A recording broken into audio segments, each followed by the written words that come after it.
ഷീജ, ആശ്വാസകരമായ വാർത്ത തന്നെയാണ്. നേരത്തെ ഒരാശങ്കയുണ്ടായിരുന്നു. ഇന്നലെ വൈകിട്ട് അദ്ദേഹത്തിന്റെ ആരോഗ്യനില സംബന്ധിച്ച നേരിയ പുരോഗതി മരുന്നുകളോട് പ്രതികരിക്കുന്നു എന്ന് തന്നെയാണ് ഈ മെഡിക്കൽ ബുള്ളറ്റിനിൽ നിന്ന് മനസ്സിലാകുന്നത്.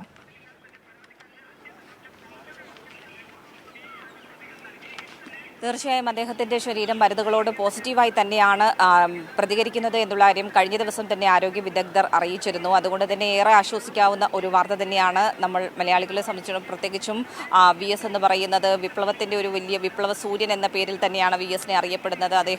അദ്ദേഹത്തിന്റെ ആരോഗ്യ പ്രശ്നങ്ങൾ ഏകദേശം വർഷങ്ങൾ, അതായത് 2019 അദ്ദേഹത്തിന് പക്ഷാഘാതത്തെ തുടർന്ന് അദ്ദേഹത്തിന് വീട്ടിൽ ചികിത്സയിൽ കഴിയേണ്ട ഒരു സാഹചര്യത്തിലേക്ക് കാര്യങ്ങൾ നീങ്ങുന്നത്. പിന്നീട് മുതലാണ് നമ്മൾ VS എന്ന് പറയുന്ന ആ വ്യക്തിത്വത്തെ പുറത്ത് പരിപാടികളിലൊന്നും തന്നെ കാണാതാകുന്ന രീതിയിലേക്കൊക്കെ മാറുന്നത്. പക്ഷേ കൃത്യമായ രീതിയിൽ അദ്ദേഹം വീട്ടിൽ ചികിത്സയിൽ തുടർന്ന് വരുന്ന ഒരു സാഹചര്യമായിരുന്നു. നിലവിൽ കഴിഞ്ഞ ദിവസം രാവിലെയോടുകൂടിയാണ് അദ്ദേഹത്തിൻ്റെ ആരോഗ്യനിലയിൽ ചില പ്രശ്നങ്ങൾ, ബുദ്ധിമുട്ടുകൾ ഉണ്ടാകുന്നത്, ഹൃദയാഘാതം ഉണ്ടാകുന്നത്. അതേ തുടർന്നായിരുന്നു ഇവിടെ തിരുവനന്തപുരത്ത് പട്ടത്തുള്ള സ്വകാര്യ ആശുപത്രിയിലേക്ക് അദ്ദേഹത്തെ മാറ്റുന്ന ഒരു സ്ഥിതിഗതിയുണ്ടായത്.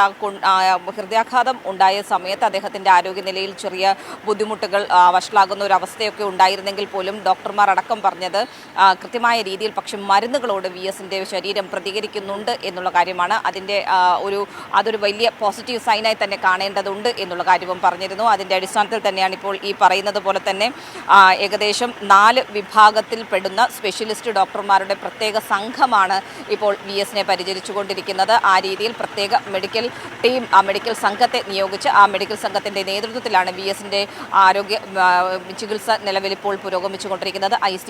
നിലവിൽ ICU വെന്റിലേറ്ററിൽ തന്നെയാണ് VS തുടരുന്നതെങ്കിൽ പോലും കൃത്യമായ രീതിയിൽ നേരിയൊരു പുരോഗതി ഇപ്പോഴും അദ്ദേഹത്തിന്റെ ആരോഗ്യനിലയിൽ ഉണ്ടായിട്ടുണ്ട് എന്നുള്ള കാര്യം തന്നെയാണ് മെഡിക്കൽ ബുള്ളറ്റിനിലൂടെ ഇപ്പോൾ വ്യക്തമാക്കിയിരിക്കുന്നത്. വിനിഷ.